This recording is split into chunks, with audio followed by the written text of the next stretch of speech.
Alors, l'autre chose, c'est aussi un détenu qui a trouvé la mort hier lundi, 6 mai, si vous voulez, dans un commissariat du côté de Koya. Hein, il y serait donc pour une affaire de vol et malheureusement, il est mort asphyxié. C'est ce qui est surtout inquiétant. Justement, c'est en fait, lorsque je lisais cet article, Mm. j'étais à la fois partagé Mm. entre la situation dans laquelle les détenus sont, ou en tout cas les prévenus sont détenus, Uh-huh. ou les accusés sont détenus en Guinée. Il faut aussi dire que c'est pas une très belle image, surtout lorsqu'on vous dit que ce dernier est mort par asphyxie. Ouais. Parce que dans l'article, on nous apprend que le journaliste dit que c'est le procureur de la République du côté de Koya Ouais. qui l'a confirmé qu'il était mort par asphyxie. Ouais. Alors, aujourd'hui, est-ce que c'est forcément nécessaire d'entasser des gens dans une prison pour leur restreindre leur liberté? Le procureur de Koya, c'est monsieur Mamadi Lazare, Voilà. monsieur Mamadi Lazare Boré. Voilà, je pense qu'il faut déjà élargir ces maisons de détention, ces milieux carcéraux, parce qu'il faut le dire, il y a eu pas mal de rapports là-dessus. Et lorsque vous prenez les organismes de défense de droits de l'homme, Ouais. vous avez parfois des rapports pas très reluisants qui condamnent quand même la Guinée ou Ben. qui plus ou moins enfoncent la Guinée dans le non-respect des droits de l'homme.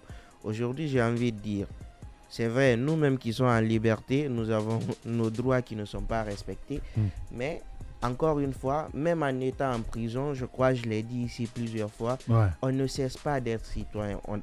On a encore des droits. On a des droits à protéger.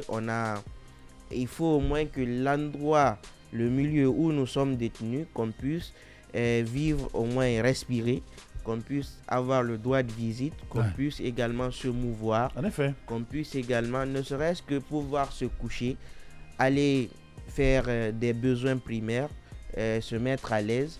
Il faudrait que ces conditions-là soient quand même réunies. Mais le constat, vous avez parfois des policiers qui vont vous dire, vous avez, comment je vais dire, la personne détenue qui va dire je veux me mettre à l'aise. Le policier va dire faut déféquer là-bas. Ouvertement, il le dit, il dit tu ne vas pas ailleurs, fais-le sur place. Et je pense que on ne l'a pas intégré cette conception de dire lorsqu'on est en prison, on ne cesse pas d'être être humain. Je pense que les policiers ne l'ont pas intégré. Ça fait que même parfois, pour certaines infractions, ou par exemple, vous n'avez pas forcément besoin de garder la personne en prison. On dit mettez-le en prison d'abord. Pour qu'il sorte, il faut payer de l'argent. Donc on entasse les gens en prison.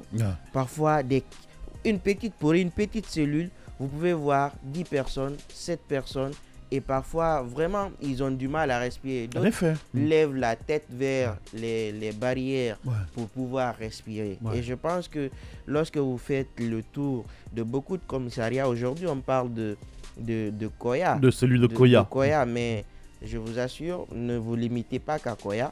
Faites le tour, allez à Kindia. Vous allez remarquer que même là-bas, c'est le même constat. Parce que moi, je me rappelle, je faisais aussi je partais souvent, j'étais à la fac, je partais les vacances et les congés à Kindia, je revenais.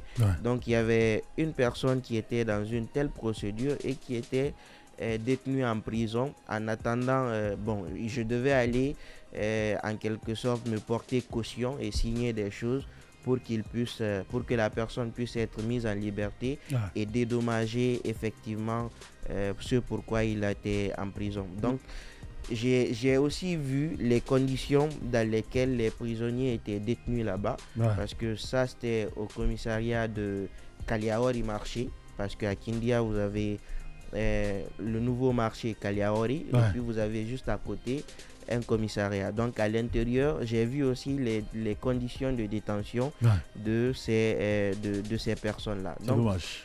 Aujourd'hui, globalement, on a quand même, comme je le disais antérieurement, Charles White qui a fait l'effort de nous laisser quand même un joyau qui est ce qu'on appelle le règlement intérieur type applicable à tous les milieux carcéraux en République de Guinée. D'accord. Donc dans ce règlement, il y a les droits des détenus qui malheureusement jusqu'à date ne sont pas respectés. Je ne sais pas si ce règlement-là a été vulgarisé parce qu'il faut aussi mener une communication autour, permettre à ces commissariats-là, à ces maisons de détention de pouvoir justement intégrer ou mieux s'imprégner de ce règlement intérieur-là.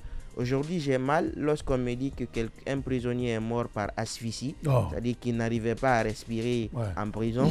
Ça, quand même, c'est excessif. On va peut-être me dire qu'il avait d'autres maladies, j'aurais pu comprendre, mais qu'il s'étouffe, là, c'est exagéré. Je pense qu'aujourd'hui, si le ministère de la Justice est là, et bon, il est quand même là, il faut que monsieur le ministre Kairaba, il est là, il le fait sans bruit, en tout cas pas à la charge. Voilà, donc non, peut-être que sauf pas sans bruit aussi, parce que je le disais, j'ai écouté un ministre de la Justice, l'actuel, qui pour moi dans son discours a quand même voulu concilier le respect des droits humains et ce qu'on appelle la répression des infractions. Parce qu'il est à la fois ministre de la Justice et des droits de l'homme.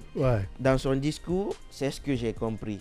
Mais dans les faits, il y a parfois des officiers qui sont en déphasage avec la vision du ministre. Donc c'est aussi l'occasion... En tout cas pour ce qui est du respect des droits de l'homme. Voilà. C'est aussi l'occasion de l'interpeller à lui, de pouvoir regarder les conditions de détention des gens. C'est vrai, on va me dire, mettre quelqu'un en prison, c'est une façon de le sanctionner, mais même en le sanctionnant, il y a des degrés. Il a aussi des droits. Voilà, vous ne pouvez pas vouloir sanctionner quelqu'un en le tuant. Ça aussi, parce que si on a aboli la peine de mort en République de Guinée, c'est justement dans le but de pouvoir dire qu'il ne revient pas à un homme d'ôter la vie à un autre. Même s'il l'a tué, il y a la perpétuité, il y a la dégradation des autres déchéances civiques et politiques.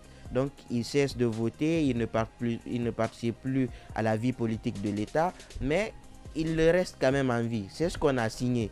Alors je ne comprends pas dans les faits pourquoi on va mettre quelqu'un en prison et réunir toutes les conditions pour qu'il trouve la mort. Je pense que c'est décevant et il est temps de revoir la situation dans laquelle les détenus sont détenus. Voilà, tout